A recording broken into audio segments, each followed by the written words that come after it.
আসসালামু আলাইকুম।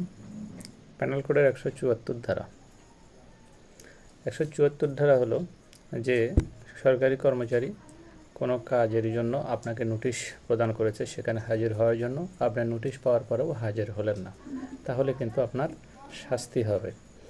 যেমন কোন কোন ক্ষেত্রে, যেমন সিআরপিসিতে বলা আছে, অর্থাৎ ফৌজদারি কার্যবিধির 103-1 ধারায় আপনাকে তল্লাশির কাজে সাক্ষী হওয়ার জন্য নোটিশ প্রদান করেছে, কিন্তু আপনি আসলেন না। অথবা আপনি কোনো ঘটনা সম্পর্কে জানেন, সিআরপিসির 160 ধারা মোতাবেক আপনাকে হাজির হওয়ার জন্য নোটিশ দিয়েছে, কিন্তু আপনি সেখানেও আসলেন না।